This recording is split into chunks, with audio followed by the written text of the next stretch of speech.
లక్ష్మణ్ని బెదిరించిన తర్వాత లక్ష్మణ్పై కోప్పడిన తర్వాత ఇక కోప్పడి లాభం లేదు. ఎందుకంటే విషయము జరిగిపోయింది. కొంతమంది జీవితంలో జరిగిపోయిన విషయాల మీద కోప్పడి లాభం లేదు. లక్ష్మణ్ అక్కడికి వచ్చేసిండు. ఆయనకు అప్పగించిన బాధ్యతను రాముడు లక్ష్మణ్కి బాధ్యత అప్పగించిండు, నువ్వు సీతను కాపాడాల్సింది. కానీ ఏదో పరిస్థితి ఏమిటి తన బాధ్యత ఆయన పూర్తి చేయలేకపోయాడు, నిర్వహించలేకపోయాడు. కారణాలు ఎన్నో ఉండొచ్చు. కానీ తన చెప్పిన మాటని వినకపోతే అని రాముడు కోప్పడ్డాడు. కానీ ఇలా విషయం ఏంటంటే కేవలం కోప్పడి సంబంధాలు పాడు చేసుకొని అర్థం లేదు. జీవితంలో కూడా కొందరు మన మాట వినరు, చెప్పింది చేయరు. కానీ కేవలం వాళ్ళ మీద కోప్పడి సంబంధం విడగొట్టుకుంటే అప్పటి మాత్రం కోపమచ్చుడు ఇది సహజమే. ఎందుకు చెప్పినకపోతే దానివల్ల పెద్ద ప్రమాదం జరిగింది. కానీ కేవలం అదే విషయంని పట్టించుకొని ఉంటామా, లేక విషయంని మర్చిపోయి ముంగడమని చేస్తామా? అది పెద్ద విషయం లేదు. అదే ఎప్పుడు నెత్తిలో పెట్టుకొని ఉన్నాం అనుకునేది సంబంధాలు పాడైపోతాం. ఇంకా భవిష్యత్తులో ముంగడమైన కార్యము చేయలేకపోతాం. జరిగింది జరిగిపోయింది కదా, దాన్ని ఏం చేస్తాం? జరిగిన విషయాల మీద ఎక్కువ ఆలోచించి అవసరం లేదు. ఇప్పుడు భవిష్యత్తు ఏముంది? గతం వెళ్ళిపోయింది. కానీ గతం మన చేతులు లేదు, కానీ భవిష్యత్తు మన చేతులు ఉంది. సో కనుకనే మనం కేవలం కోప్పడి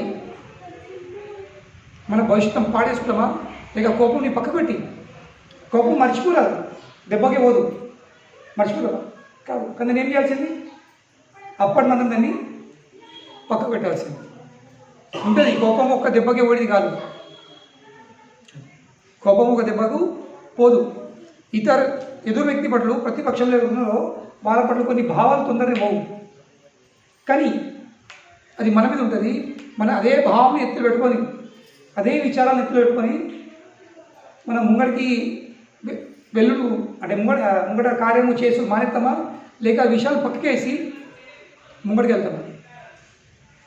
ఇది ఆలోచించాల్సిన జీవితంలో. అప్పుడు సంబంధాలు మంచిగా ఉంటాయి. లేవుడేమైతే కొన్ని విషయాలు మనసులో పెట్టుకున్నాం అనుకో, చెప్పింది తినకపోతుంది కోపం ఏమంటుంది? జరిగిపోయింది, ఇప్పుడేం చేయాల్సింది నాకు చెప్పు. తెలిసే తెలవనో ఈ మాట వినలేదో ఏదో తప్పు జరిగింది, కానీ ఇప్పుడు ముంగడేది. What next? ఇది ప్రతి వ్యక్తి ఆలోచించాల్సింది. జరిగిన విషయం మీద నియంత్రణ లేదు. తెలిసో తెలగనో తప్పులు పొరపాట్లు జరుగుతాయి, అయిపోయినాయి అవి. కానీ ఇప్పుడు ముంగడేది. ఒక పరంగా ఇట్లనేది ప్రభుపాదుల వారి సోదరులు సోదరు కాదు, వారి యొక్క గురువు ఈ కథ చెప్తున్నమాట. భక్తి సిద్ధాంత సరస్వతి ఠాకూర్ కథ చెప్తారు. ఏంద కథ? ఇద్దరు సన్యాసులు వాళ్ళు నది ఒడ్డు మీద నడుతున్నారు. ఏమైంది? ఆ నదిలో ఒక అమ్మాయి ఏదో కారణం వల్ల మునుగుతుంది. దుంకిందా లేక ఎట్లనో జారిపడ్డదేమని మునుగుతుంది. ఇప్పుడు వీళ్ళిద్దరు సన్యాసులు ఇప్పుడు ఏం చేయాలి? ముంగే వ్యక్తి మా ఆడది, మేము ముట్టరా చేరదు. కానీ ఇద్దరికి వ్యక్తి చేసిండు.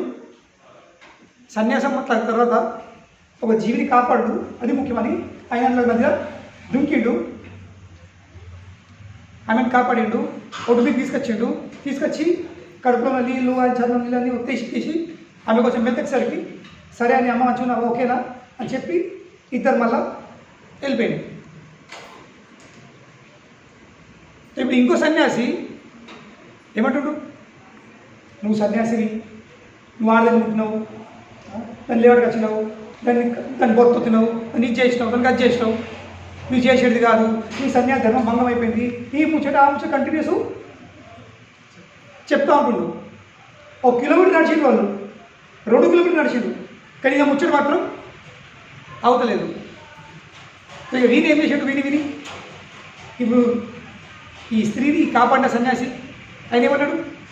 అవును, నా చేత పొరపాటు జరిగింది, కానీ నా ఉద్దేశం ఏముంది? ఆ స్త్రీని కాపాడు, ఆమె సంరక్షణ ఉద్దేశం. కానీ నేను నదిలో దుంకినా, ఆ స్త్రీని స్పర్శించినా, ఆమెను బయట తీసుకొచ్చినా, ఏం చేయాలని చేసిన, కానీ నేను దాన్ని అక్కడ వదిలిపెట్టినా, నువ్వు 2 కిలోమీటర్లు తీసుకుని నడుతున్నావు. నేను దాన్ని అక్కడ వదిలిపెట్టినా, కానీ నువ్వు 2 కిలోమీటర్లు నీ మనసులో పెట్టుకుని తీసుకువస్తున్నావు.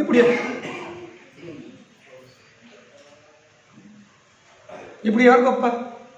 వదిలిపెట్టిన గొప్పనా, లేదా 2 కిలోమీటర్ వరకు నువ్వు దాని గురించి మాట్లాడుతున్నావు? అంటే ధ్యానం మీద ఎక్కుంది నీకు నాకు.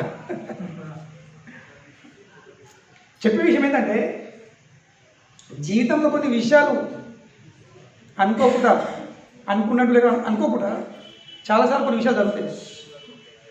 ఏం చేయాల్సింది? వదిలిపెట్టాలి. పట్టుకొని దాన్నే లాగుడు లాగుడు లాగుడు లాగుడు, దానివల్ల అందరికి దిమాగ్ ఖరాబ్ అవుతుంది, అందరికి తీసుకొస్తాయి. అవునలేదు, ఎందుకు అదే విషయాన్ని సాగిస్తున్నామని దాన్ని ఇట్లా రబ్బగా దిగినట్టు ఇగ్గి ఇగ్గి ఇగ్గి ఇగ్గి వదిలిపెట్టరు. ఏం దాన్ని పట్టుకొని ముంగడేం వెళ్ళిపోయి చూడు, అది అయిపోయింది కదా, అయిపోయింది, ఫినిష్డ్ ఆఫ్. దిద్దిందే దిద్దుడు, రాసిందే రాసుడు, గెలికిందే గెలుకుడు. ఎందుకు? నువ్వు కొత్తగా ఏంది, కొత్త పేజ్ దియ్యు, కొత్తగా ఏం రాయాలని చూడు. కనుకనే వీళ్ళిద్దరూ, రాముడు కోప్పడ్డాడు, చాలా కోప్పడ్డాడు, లక్ష్మణ్ని బెదిరించిండు, తిట్టిండు. కానీ రాముడు ఆలోచిస్తున్నాడు, ఇప్పుడు ఇక్కడ ఉండి తిట్టుకుంటే నడుతుందా? మన కార్యమేముంది, దాని మీద కూడా ఒకటి. కనుక నేను రామ లక్ష్మణ్ అప్పటికప్పుడే అవన్నీ మతభేదాలు అభిప్రాయాలు ఏవి ఉన్నాయో అవన్నీ పక్కన పెట్టేసుకొని చక్కగా వాళ్ళు ఇద్దరు విషయాలు వాళ్ళ కుటీరంకి వచ్చేసింది, వాళ్ళ నివాసానికి వచ్చేసింది. కనుకనే జీవితంలో మన లక్ష్యము ఎప్పుడు మన దృష్టిలో ఉండాల్సింది, విషయాలు కాదు. విషయాలు ఎంతవరకు మనసులో పెట్టుకోవాలో, ఎంతవరకు ఆ విషయాలు మన లక్ష్యం నేర్పుతుందో అంతవరకు. కొన్ని విషయాలు, కొన్ని పరిస్థితులు, కొందరు వ్యక్తులు మనను మన లక్ష్యంకి తప్పుతున్నప్పుడు ఏం చేయాల్సింది? పక్కకి వేయాల్సింది, మర్చిపోవాల్సింది. ఎందుకు దానివల్ల ఏమవుతుంది? మనము మన ఉద్దేశంని సాధించుకోలేదు. ఇప్పుడు రామ లక్ష్మణ్ కోసము వాళ్ళ లక్ష్యం ఏముంది? సీత ఉందా లేదా చూసుకోవడం. వీళ్ళు ఇక్కడే గొడవడుకుంటారు, భయమవుతుంది, ఇంకొక అవకాశం దొరుకుతుంది. సో కనుకనే చాలాసార్లు ఏమవుతుంది, మనం గొడవడుకుంటాము, కానీ లాభం ఎవరు పొందుతారు? మూడో పార్టీ. వీళ్ళు గొడవపెట్టుకుంటారు, తొందర వెళ్ళిపోయిన అనుకో, ఇది నాకు ప్రమాదం జరిగి ఉండాలి, ఆగే అవకాశం ఉంటుంది. వీళ్ళు గొడవపెట్టుకుని ఎంతసేపు లేడీ చేస్తే అక్కడ ఎంత లేడీ అయితే ఏమవుతుంది, అక్కడ శత్రుపక్షులు ఇంకా అవకాశం దొరుకుతుంది, ఇంకా లేదు వాళ్ళు. ఇది రాజకీయం. రాజకీయం అంటే ఏంది? తలగట్టాలా కదా, 2 పక్షాలను తలగట్టాలా, డివైడ్ అండ్ రూల్. వాళ్ళ బదులు కయ్యం పట్టాలు పెట్టించి మనము మన పని చేసుకుంటారు. కానీ రామ్ లక్ష్మణ్ ఆ పని చేయాలి. వాళ్ళు ఏం చేశారు? వాళ్ళ మతభేదాలను మర్చిపోయి తన లక్ష్యం ఏముందో అది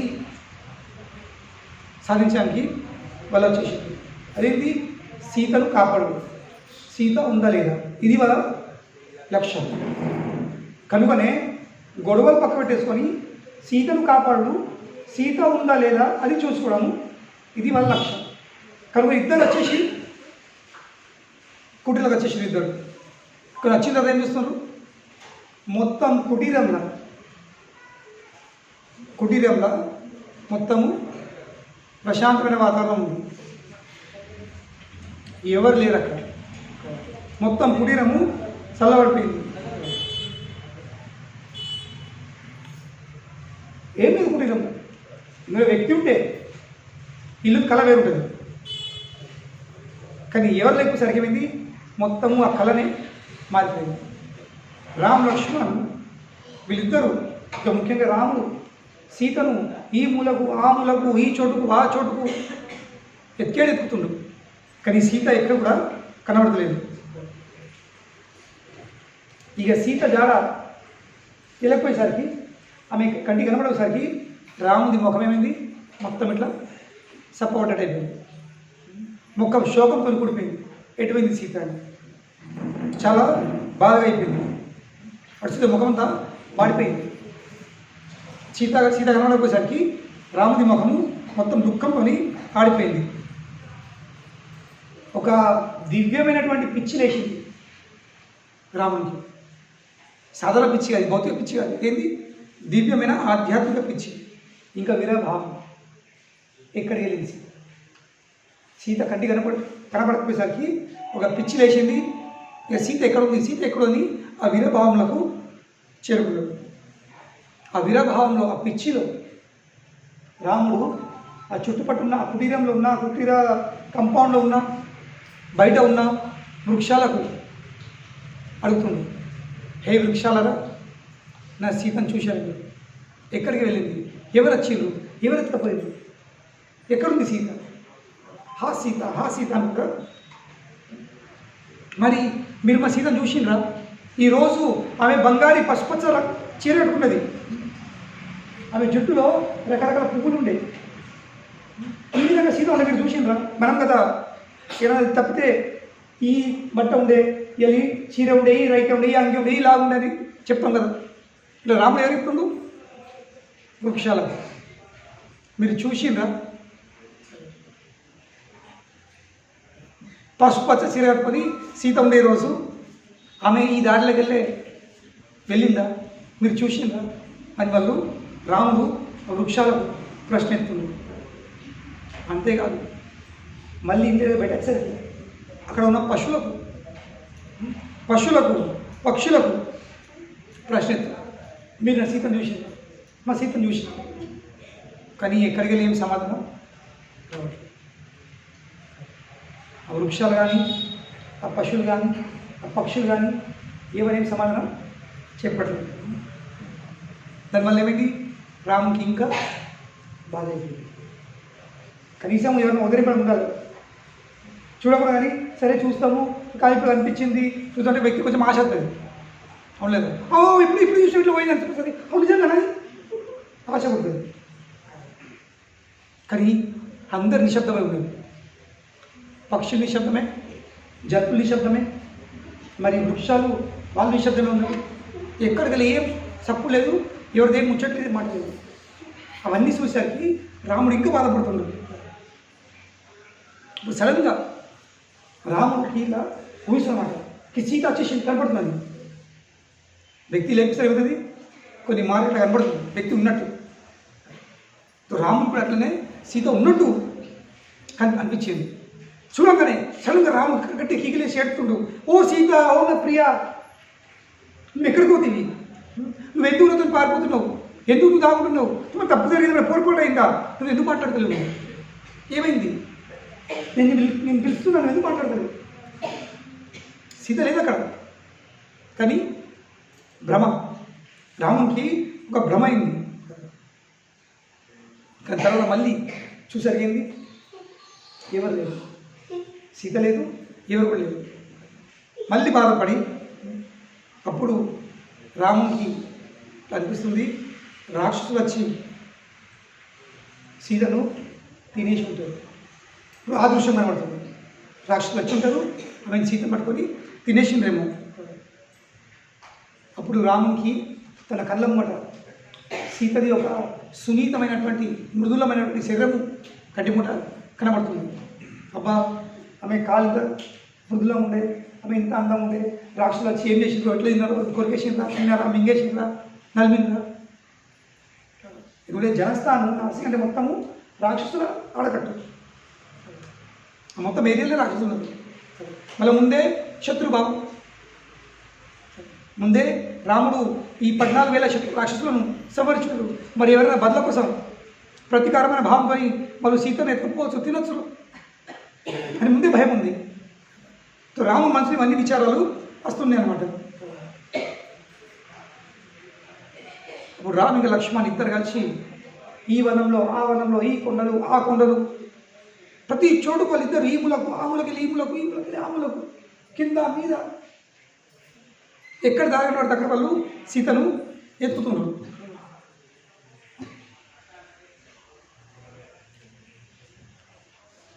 ఏం ఆశతోని? సీత ఎక్కడన్నా కనిపించవచ్చు, ఆమె జాడ దొరుకుతుండొచ్చు. ఇది ఆశతోని వాళ్ళు మొత్తము ఈ చోటుకి ఆ చోటుకు వాళ్ళు పరిగెత్తున్నారు. కానీ ఎక్కడ కూడా సీత కనపడపోయేసరికి రాముడు చాలా నిరాశపడుతుంది, చాలా బాధపడుతుంది. మీకు మిస్కరేజ్, మొత్తం ఆశ పోగొట్టుకున్నాడు. వ్యక్తి అయితే కావాల్సిన వస్తువు, ప్రియమైన వస్తువు లేకపోయేసరికి వ్యక్తి బాధపడతాడు, నిరాశ. అప్పుడు రాముడు ఏం చేస్తాడు? ఓదరిపుతున్నాడు. అన్న బాధపడదు, దొరుకుతుంది, పత్రం ఉంది, ఇక్కడే ఉండదు, మనం ఉన్నాం కదా, మనం ఎక్కుదాం, నేనున్నా కదా, మనము ప్రయత్నం చేస్తే మనకు దొరుకుతుంది. మీరు ఇంత తొందర ఆశను పోగొట్టుకుంటుంది, మీరు నిరాశ చెందకూడదు. ఇట్లా మాట చెప్తూ ఓదరిపుతూ వాళ్ళిద్దరూ మొత్తం వనంలో పంచవటి వాళ్ళు సీత కోసం ఎత్తుకుతుండేవారు. దారిలో ఎన్నో కుండలు వచ్చినాయి, ఎన్నో వనాలు వచ్చినాయి, ఎన్నో తోటలు వచ్చినాయి, పొలాలు వచ్చినాయి. కానీ సీత మాత్రం రావట్లేదు. ఒక నువ్వు కావాల్సింది ఏంటి? జీవితంలో మనం కష్టాలు బాధ అనుభవిస్తున్నప్పుడు దుఃఖాలు సహిస్తూ, జీవితం అంటే అది దుఃఖం, జీవితంలో పట్ల ఎప్పుడు ఏదో సమస్య వస్తూ ఉంటుంది. కానీ సాంగత్యం ఉన్నామంటే, సాంగత్యంతో ఒక ప్రయోజనం ఏంటి? సాంగత్యం కేవలం సుఖంలో కోసం కాదు, పండుగల కోసం కాదు. సాంగత్యం చుట్టాల బంధువులు కేవలం పండుగ కోసం కాదు. చుట్టాల బంధువులు ఎప్పుడు ఉండాల్సింది? దుఃఖంలో. ఇప్పుడు జీవితంలో కఠినమైన పరిస్థితి సమస్యలు వస్తాయో అప్పుడు వచ్చిన వాళ్ళు నిజమైన చుట్టాల బంధువులు, అప్పుడు నిజమైన మన మనుషులు, అప్పుడు వచ్చిన వాళ్ళే, అప్పుడు ఉన్న వాళ్ళే మనోళ్ళు. పండుగలప్పుడు అందరు వస్తారు, తినేడుతుంది తాగుతుంటే అందరు వస్తారు. కానీ కష్టాలు ఉన్నప్పుడు వచ్చిన వాళ్ళే నిజమైన మన మనుషులు. కనుకనే భక్తి మార్గంలో కూడా ఇదే కావాల్సింది. కొన్ని మార్లు అనుకోకుండా ఏదో కారణం వల్లే మన భక్తి తగ్గచ్చు, మన భక్తి తప్పిపోతుంది. అప్పుడు ఒక భక్తుడితో భక్తి దూరం అయిపోయిన తర్వాత ఇతరులు ఏం చేయాల్సింది? వాళ్ళతో పాటు ఉండి వాళ్ళకు తోడ్పడుతూ వాళ్ళ భక్తిని మళ్ళీ వాళ్ళకు అందించేటట్టు చూసుకోవాల్సింది. ఇది సాంగత్యం ప్రయోజనం. సాంగత్యం అంటే కేవలం తినుడు చేసుడు కాదు, దుంపుడు ఎగురుడు కాదు. ఒక భక్తుడు వెనుక పడుతుందంటే, ఒక భక్తుడు సరిగా భక్తి ఏలెక్కుతుందంటే, ఒక భక్తుడితోని భక్తి చేతులు జారుతుందంటే, దూరమైందంటే, తప్పిపోయిందంటే ఏం చేసింది? ఆ భక్తునికి మళ్ళీ భక్తి అందించేటట్టు చూసుకో. ఇక్కడ రాముడు సీతను పోగొట్టుకున్నాడు. సో సీతాదేవి ఈమె భక్తి స్వరూపం. కానీ లక్ష్మణ్ ఏం చెప్తుండు? ఓదరింపుతుండు. ఇది సాంగత్యంతో ఒక ప్రయోజనం. ఒకళ్ళు కింద జారి పడుతున్నట్టే చూస్తుండ్రు కాదు, మనము లేవంటే ప్రయత్నించాలి. ఏదో కారణం కూడా వచ్చు. ఎందుకంటే ప్రతి ఒక్క వ్యక్తికి ఒక మనస్తత్వం ఉంది, ప్రతి ఒక్క వ్యక్తికి ఒక శరీరం ఒక రకం ఉంది. మనం ఉన్నట్టు మనం చేసినట్టు అందరూ చేయకపోవచ్చు, మాదిరిగా అందరూ మాతో ముమ్మడి రాకపోవచ్చు, కొందరు ఎంత పడిపోతారు. ఎందుకు? ప్రతి ఒక్క వ్యక్తికి ఒక రకమైన శరీరం ఉంది, ఒక రకమైన మనస్తత్వం ఉంది. లేదు, మాతో సాధ్యమవుతుందో అందరితో సాధ్యం కాదు. మనకు మార్గం ఎంత సులభంగా ఉంటుందో వాళ్ళకి అంత సులభంగా ఉండకపోవచ్చు. అందరు మాత్రం మూడి రాకపోవచ్చు, అందరికీ హృదయంలో లేక అందరి మనసులో మనంత దృఢిత్యం ఉండకపోవచ్చు. ఇక్కడ వదిలిపెట్టకూడదు. ఏం చేయాల్సింది? వాళ్ళు ఉన్న స్థాయిలోకి వెళ్ళి వాళ్ళు ఎట్లా పైకి లేవడతామో, వాళ్ళు ఎట్లా దగ్గర తీసుకున్నామో, వాళ్ళు ఎట్లా మాతో పాడి తీసుకురాగలుగుతామో అది ప్రయత్నం చేయాల్సింది. అది సాంగత్యంది ముఖ్యమైన ప్రయోజనం. సాంగత్యంది ముఖ్య ప్రయోజనం ఇది ఉంటుంది. అందరినీ వాళ్ళ ఉన్న స్థితికి వెళ్ళే పైకి లేవటం. ఇప్పుడు ఇప్పుడు కదా మా గోశాలలో మొన్న ఒక దూడ పుట్టింది 4 రోజులు అయితే. ఆ దూడ తల్లి అందరికీ మొట్టమొదటి రావు. ఇప్పుడు లేదు అంటే అనుకో 13-14 సంవత్సరాలు అయింది. ఓకే మేము మమ్మల్ని అనుకోలేదు అది ఇప్పుడు ఇంకా గర్భవతి అవుతుంది కానీ అనుకో కూడా అది గర్భవతి అయిపోయింది. మళ్ళీ తొందరగా డెలివరీ అయిపోయింది. ఆ పుట్టేసరికి చిన్న పిల్లకి ఇంత ఉంది. నార్మలీ ఒక దూడ పుట్టిందంటే అర్ధగంటలో పడుతుంది, లేవడుతుంది, పాలు అవుతుంది. 24 గంటలు దాటిపోయింది, మీకు నిలబడలేదు, బస్ ఇప్పుడే పడింది, శ్వాస ఆడుతుంది, పటాపట కడుపుతుంది, కింద మీద కింద మీద గింతే ఉంది, ముఖం ఇంత ఇంత శరీరము కాళ్ళు సన్నే. దాన్ని చూస్తే ఇక బతుకదే చంపి కనిపించింది. 24 గంటలు దాటిపోయినాయి, అట్లనే పడింది, లేదు ఏం స్పందన లేదు, ఇట్లనే ఉంది. ఏం చేస్తాం? వదిలిపెట్టడం. తెల్లగా డాక్టర్ పిలిపించడం, చూసిండు, ఇంజక్షన్ ఇచ్చారు. నాకు ఈ పాలే అలవాట్లేదు. 24 గంటలు అయిపోయినాయి, నేను పాలు అలవాట్లేదు. నిలబడి సాధ్యత లేం పాలు అవుతుంది. ఇక్కడ ఏం చేసినాం?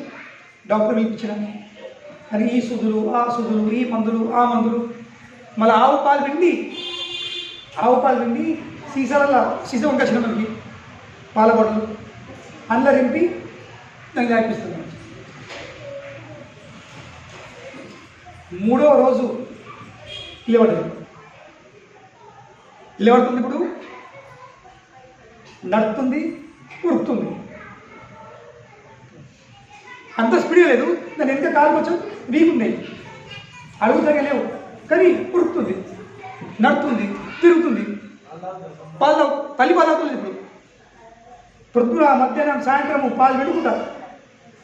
ఈ మధ్యాహ్నం సాయంత్రం పాలు లేకపోతే ప్యాకెట్ పాలు గరం చేసి అలా కొంచెం చక్కెర వేసుకొని నగ్గేసి నాకు తాగితే ఇప్పుడు మమ్మల్ని చూస్తే మా ఇంట్లో ఆడుతుంది, మమ్మల్ని చూడండి ఇట్లకి వెళ్తుంది, పాలు అయిపోయారు.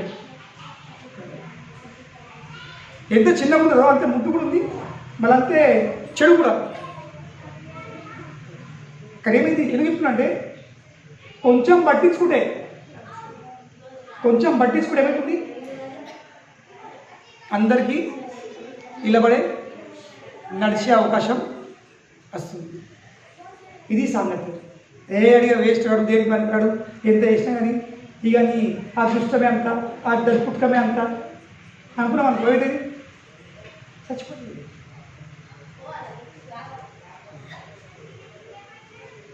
మళ్ళీ పుట్టుకంతో దానికి ఏంటంటే నడుముకి ఇన్ఫెక్షన్, దానికి పొద్దున సాయంత్రం కడిగి దానికి మందు పెట్టుడు చేయదు కదండి. చిన్న జీవి గింతే ఉంది, ఇంత ఎత్తు గింత ఉంటుంది అంతే, కానీ బొమ్మలా ఉంది, ముద్దు కానీ అది లేబట్టే నడిచిందంటే చూస్తే ఎంత సంతోషం అనిపిస్తుంది. ఎందుకు? కనీసం ఇప్పుడు ఇంకో పుడితే కదా దుంకకపోవచ్చు, కానీ నడుతుంది కదా, కింద పడితే ఉండలేదు, దాని కదన్నా కొంచెం జీతం గడపగలుగుతుంది, మూడికి వెళ్ళగలుగుతుంది, పెరుగుతుంది. కనుకనే అదేవిధంగా భక్తి లోపల కూడా సాంగత్యంలో భక్తులు ఏదో కారణం వల్లే, వాళ్ళ కర్మ కావచ్చు, ఏదైనా కావచ్చు. ఇప్పుడు దూర కర్మ, అది దాని కర్మ అదేం పాపం చేసుకున్నదో, ఏం పొరపడేసిందో దానికి అటువంటి దేహం పంపిణించేసింది. కానీ దాని కర్మ అంటూ దాన్ని వదిలిపెడతామా, లేక దాన్ని కాపాడే ప్రయత్నిస్తామా? ఇది మనం ఆలోచించాల్సింది. ఇది ఎవరి బాధ్యత? మంచిగా ఉన్న వాళ్ళ బాధ్యత.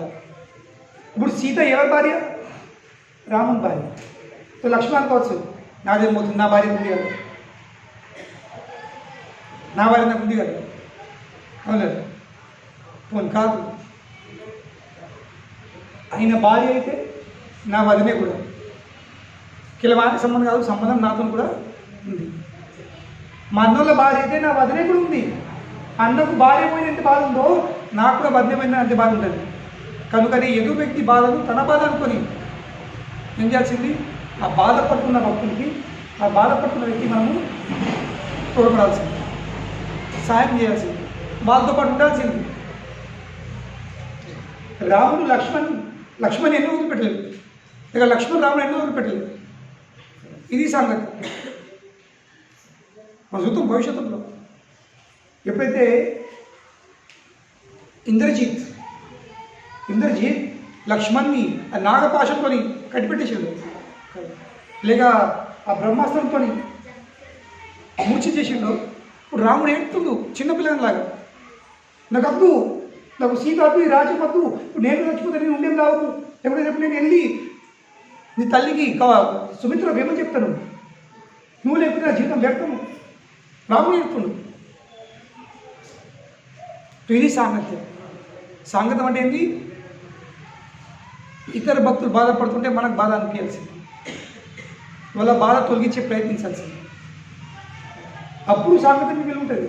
లేవుడే చేసుకొని నాదేం పోతుంది, మాంసం ఏమైనా వేసుకొని ఓడిపోమన్నాడు తెలియదా, భార్య మాట వినిపోయింది, మళ్ళీ నన్ను తిడుతుంది, మళ్ళీ వీటికెళ్ళి నేను తప్పు చేసిన, ఇతరులను కాపాడుతుంది, మళ్ళీ నన్ను తిట్టింది, ఎన్నో మాట్లాడచ్చు లక్ష్మణ్, అవును. కానీ అన్న మాటలు విన్న మాటలు అది ముఖ్యం. ఇంపార్టెంట్ ఏంటి? జరిగిన విషయాలు జరిగిపోయినాయి, ఇప్పుడు ఏం చేయాల్సింది కదా, వాట్ నెక్స్ట్, ఇప్పుడు ఏం చేయాల్సింది. కనుకనే రాముడు బాధపడుతుండే, ఏంటూ చిన్నపిల్లలాగా దుఃఖిస్తుండు, శోకిస్తుండు. కానీ లక్ష్మణ్ ఏం ఇస్తుండు? ఓదరిస్తుండు. అన్న బాధపడకు, మనము సీత జాగా తెలుసుకుందాము. వాళ్ళు కొండలు వనాలు అన్నీ వీళ్ళు, కానీ చివరికి రాముడికి ముంగడు అడుగట్టుడు వద్దలేదు, ధైర్యం అయితే లేదు. ఎందుకు? చాలా ఎక్కువ నిరాశ అయిపోయింది, ఎక్కువ బాధ అయిపోయింది. కనుకనే వ్యక్తికి జీవితంలో ఎప్పుడైతే బాధలు ఎక్కువైపోతాయో ఇప్పుడు మనసు పనిచేయదు. చెప్తుందా? మనసు పనిచేయదు, ఏం అర్థం కాదు. కనుకనే వ్యక్తి ముంగడికి పోలేడు, తన ఉద్దేశాన్ని సాధించుకోలేడు. కనుకనే సమస్యలు వస్తాయి, బాధలు వస్తాయి, కానీ నిరాశ ఉండదు. ఎందుకు? ఆ నిరాశ ఏమవుతుంది? మనం ముంగడికి పోలేదు. బాధలు దాడి చేస్తాయి, కానీ దాడి చేసిన తర్వాత వ్యక్తి కదా ఏమవుతుంది? నిజం కాదు, నేనేం చెయ్యా, ఇక అది పోయింది, ఇక అయిపోయింది, కథ ఒడిచిపోయింది, వ్యక్తి అక్కడనే ఆగిపోతాడు. సో బాధలు సమస్యలు దాని పని చేస్తాయి, మనము మన పని చేయాలి. కానీ మన పని చేయాలంటే కావాల్సింది ఎన్నడూ నిరాశపడదు, ఆశను పోగొట్టుకోవద్దు.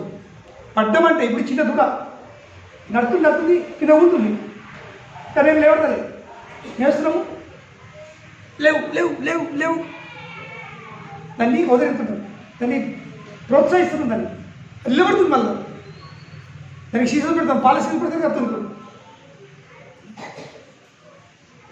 నన్ను ఒక చీర పట్టుకోవాల్సింది, ఒక మెడ పడుతుందండి, ఇంకో చీర బాటిల్ చికెన్ చిక్కుతుంది సీజన్. చిన్న పిల్లలకు బ్రహ్మచారులు ఇప్పుడు పాలు దగ్గర పడుతుంది, ఏం చెప్తాను కదా, తప్పు అయిపోయింది జీవితంలో.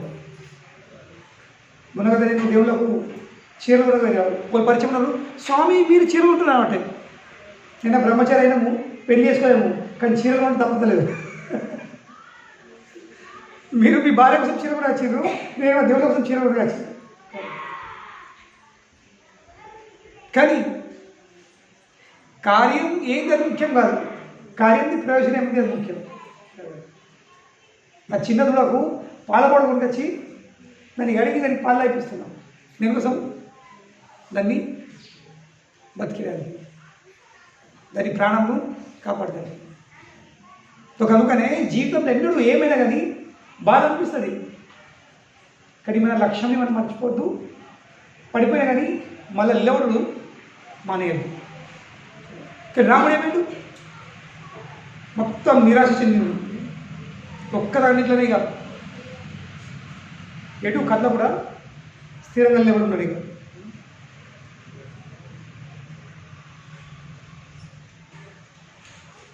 శ్వాస ఆడుతుంది,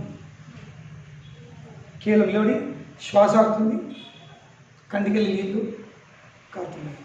రాముడికి ఏడుతుంది, శరీరంలో కూడా ఎటువంటి మోషను కదలిక లేదు. ఒకదాటి ఇట్లా స్థిర బొమ్మలాగా విగ్రహంలాగా స్థిరై నిలబడు.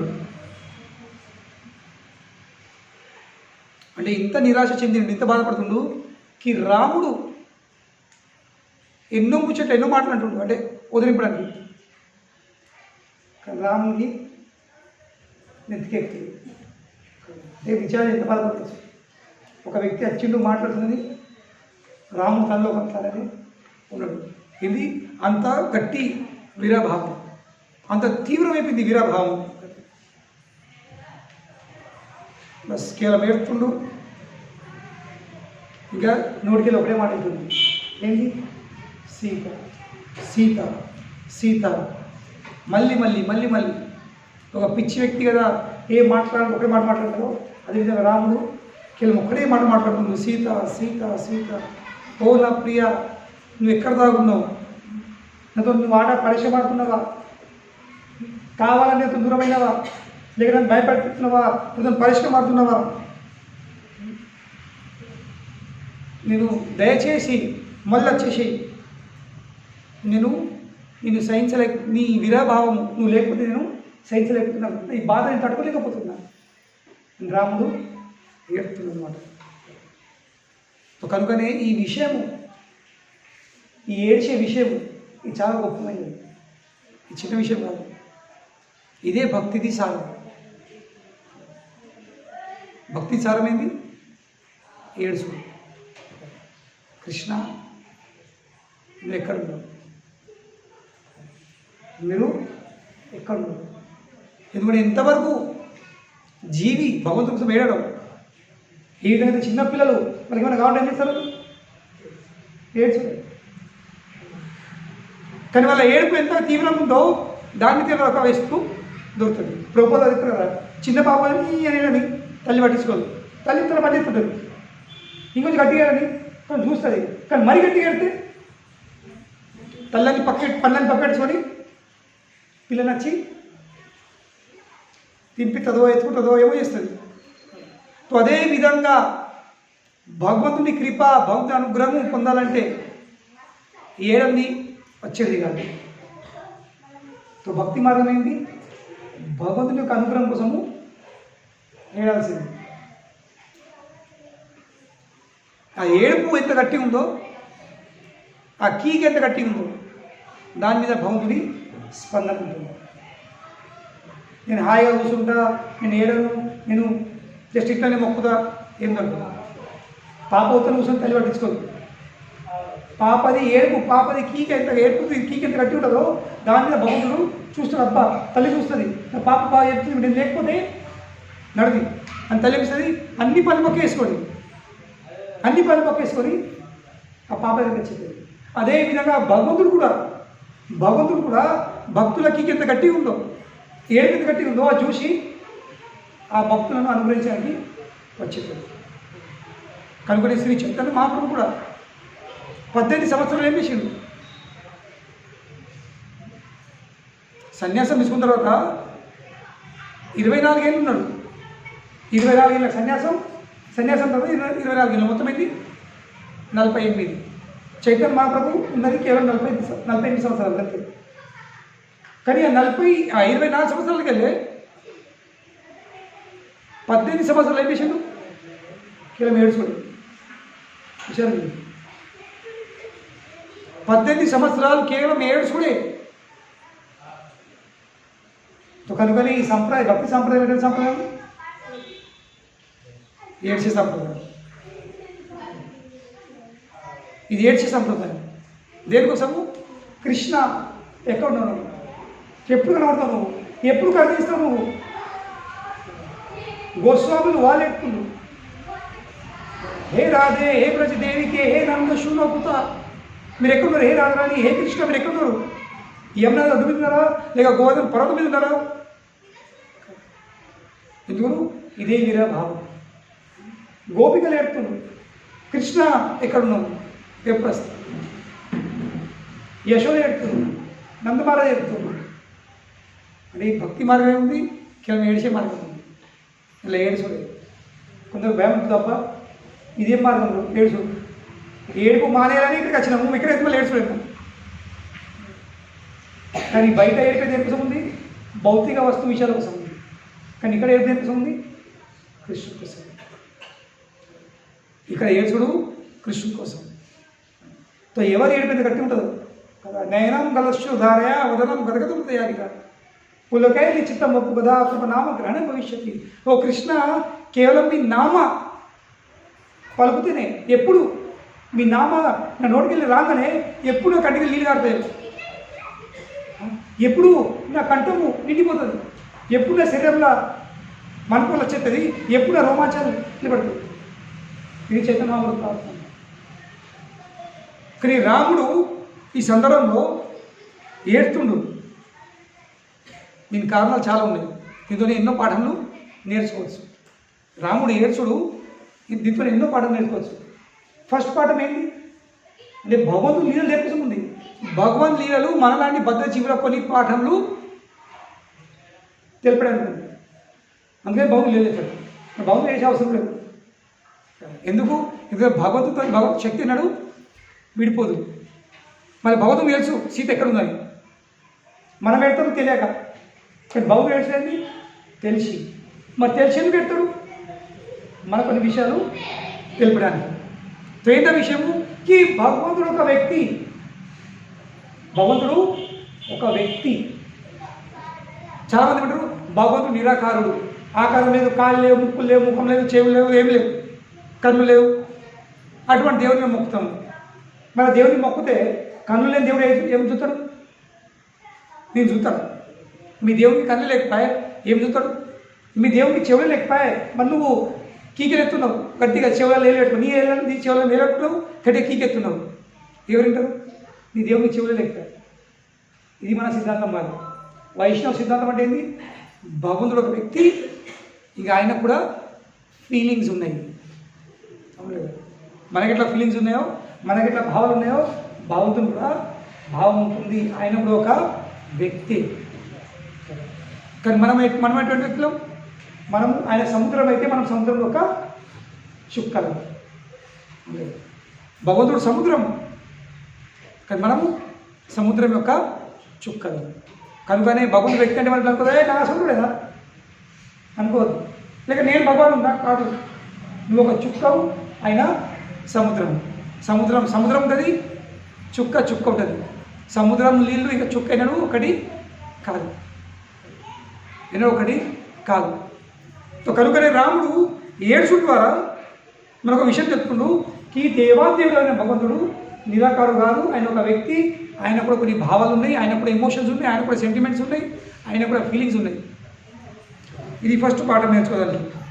కనుకనే ఈ నిరాకారవాదులు కానీ, ఈ పెద్ద పెద్ద యోగులు కానీ, మీరు ఒక పాఠము అవి ఇవన్నీ మర్చిపోండి.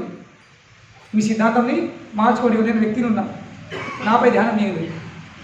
నాతో ప్రేమ కొద్దీ మీరు నన్ను భజించండి, నేను స్పందిస్తాను. మీ కీకెళ్ళని మీ పిలుపు నేను వింటాను. మీ భావాలను నేను అర్థం చేసుకుంటాను. నేను కూడా వ్యక్తి, నాకు కూడా భావాలు ఉన్నాయి. ఈ విషయం భగవంతుడు తెలుపుతున్నమాట. ఇంకా ఆ భగవంతుడు ప్రేమకు ఏమవుతాడు? వశమనిస్తాడు. భక్తుని ప్రేమకు భగవంతుడు ఏమవుతాడు? వశపోతాడు. ఇక వ్యక్తి కాబట్టి ఇప్పుడు సీత ఇంత ప్రేమ ఉంది. ఆ సీత ప్రేమకు రాముడు అయిపోయాడు, గురైపోయాడు. ఇది ఒక పాఠము రాముడు నేర్పుడు. రెండో పాఠము ఏంది? ఈ భగవంతుడు అవతరించింది దేనికోసము? ధర్మంని స్థాపించడానికి, సత్యంని, నీతిని, నిజాయితీని స్థాపించడానికి. కనుకనే భగవంతుడు అవతరిస్తుండు రాక్షసులను సంహరించడానికి. తులసిదాస్ రామాయణంలో తులసిదాస్ రాత్రుడు ఒక శ్లోకంలో ఈ రావణాసుడు రాకడే ముందు లక్ష్మణుడు బయటపడిండు. అప్పుడు రాముడు సీత చెప్తున్నమాట, ఈ సీత ఇప్పుడు నాకు నాటకం ఆడబడుతుంది. ఎందుకంటే మనం ఏది అవతరించినామో ఆ ఉద్దేశాన్ని మనం సాధించాలంటే మనకు నాటకం ఆడాలి. ఏదో నాటకము? ఇప్పుడు మనం ఇద్దరము దూరం కావాలి. ఇందాక 13 సంవత్సరాలు ఒకే ఉన్నాము, ఇప్పుడు చివరి సంవత్సరం మనము విడిపోవాల్సింది. కనుకనే ఇప్పుడు నేను నీకు అగ్నిదేవుడికి అప్పగిస్తా. నువ్వు ఎవరికి అప్పగిస్తాను? అగ్నిదేవునికి అప్పగిస్తాను, మళ్ళీ నీది ఒక జెరాక్స్ కాపీ నేను ఉంచుకుంటా. ఆ జెరాక్స్ కాపీని రావణుడు వచ్చి ఎత్తుకపోతాడు. ఇది ఒక నటిస్తుండు. దేనికోసం భగవంతుడు నటిస్తుండు? ధర్మంని స్థాపించడానికి. ఇక ధర్మంని స్థాపించాలంటే రాక్షసులను వధించబడుతుంది, సంహరించబడుతుంది. కనుకనే భగవంతుడు ఏడ్చి ఎన్నికలు ధర్మంని స్థాపిస్తుండు. అంటే ఏంటి ధర్మం? ఏంటి? మనతో ఉన్న వ్యక్తులు, ముఖ్యంగా మనల్ని ప్రేమించే వాళ్ళు, మనకు అన్ని తీరుగా అన్ని విధంగా మన సేవ చేసేవాళ్ళు మనతో విడిపోతే మన ప్రాణ కోసం కొట్టుకోవాలి. ఇక్కడ బండ కాదు, ఇక్కడ గుండె ఉంది. ఆ గుండె వెన్నెలాగా మెత్తగా ఉండాల్సింది, బండలా గట్టిగా ఉండకూడదు. The heart should have feelings. ఒక వ్యక్తి విడిపోయినట్టు మనం బాధపడాల్సింది. ఇది ప్రతి ఒక్క మానవుని ధర్మం. ఒక వ్యక్తికి బాధ ఉంటే మనకు కూడా బాధ అనిపించాలి. ఒక వ్యక్తి దుఃఖం చూసి మనకు కూడా దుఃఖం అనిపించాలి. ఒక వ్యక్తి శోకిస్తుంటే మనకు కూడా శోకం అనిపించాలి. ఇది ధర్మం. లేకుంటే చచ్చిపోయినాడు నాకే వేసి నేను సీసీ పట్టుకుని కూర్చునే చెప్పాలి, నా పనులు ఏం చేసుకుంటాను. ఎన్నిసార్లు అనౌన్స్మెంట్ చేసినా కానీ తర్వాత పోతే లాస్ట్ అనౌన్స్మెంట్ ఏం చెప్పారు అక్కడ అట్లయిపోయిన పరిస్థితి. ఇప్పుడు ఇదే ధర్మం. ఆ ధర్మం కావాలంటే పోవాల్సింది, పనులన్నీ పక్క పెట్టేసుకోండి. రాముడు తన ధర్మంని పూర్తి కోసము తన భార్యను కూడా ఎంచుకోడు, దూరం చేసుకున్నాడు. చెప్పు ఎంత త్యాగం. ఇది రెండో పాఠం. ఇంకా మూడో పాఠము భగవంతుడు పరోక్షంగా ఏం చెప్తున్నాడు? స్త్రీ పట్ల యొక్క ఆసక్తి పెట్టుకున్నావా? స్త్రీ పట్ల యొక్క ఆసక్తి పెట్టుకున్నావా? నీ గతి ఏంటి? ఏడుసుగా చెప్పింది. కనుకనే భార్య ఉండాల్సింది, స్త్రీ ఉండాల్సింది, కానీ ఆమె పట్ల యొక్క ఆసక్తి ఉండకూడదు. ఇది మూడో పాఠము. రాముడు తెలుపుతున్నమాట. ఒక స్త్రీకి గురైన వాడు, ఆసక్తులైన వాడు, మన పరిస్థితి ఏంటి? వాడు ఎప్పుడు ఎడుతూనే ఉంటాడు. రాముడు చెప్తుండు, ఇది నేను నా ఉదాహరణ చూపిస్తున్నా, నేను తప్పలేదు. ఏడ్చుడు నువ్వు కూడా తప్పవు. నీ జీతం కూడా ఏమైనది? ఏడ్చుడు అయిపోతుంది, హస్బెండ్ అయిపోతుంది. జీతం నవ్వు బంద్ అయిపోతుంది. హస్ అంటే ఏంది? నవ్వు. బంద్ అంటే ఏంది? బంద్. పెళ్లి చేసుకున్నాం అంటే ఏంది? నవ్వు బంద్ అయిపోతుంది. పెళ్లి చేసుకుని నవ్వు బంద్ అయిపోతుంది. కానీ పెళ్లి చేసుకున్న తర్వాత ఎక్కువ ఆసక్తులైన ఇది ఇద్దరు వర్తిస్తుంది.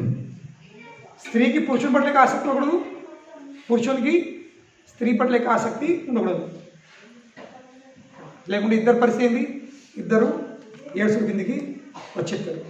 ఇంకా నాలుగో పాఠము ఇక్కడ రాముడు ఈ స్త్రీ ఎప్పుడు పురుషుని ఆధ్వర్యంలోనే ఉండాల్సింది. స్త్రీ ఎప్పుడు స్త్రీని పురుషుడు సంరక్షిస్తుండాలి. స్త్రీని ఎప్పుడు ఒంటరిగా స్వతంత్రంగా వదిలిపెట్టద్దు. ఎందుకంటే స్త్రీని ఒంటరిగా వదిలిపెట్టావా చెడు వ్యక్తులు వచ్చామేం చేస్తారు? దూషితం ఎత్తుకపోతారు. కనుకనే స్త్రీ పెళ్ళి కాకుండా ముందు తండ్రి ఆధ్వర్యం ఉండాల్సింది, పెళ్ళైన తర్వాత భర్త ఆధ్వర్యం ఉండాల్సింది, ముసలైన తర్వాత కొడుకుల ఆధ్వర్యం ఉండాల్సింది.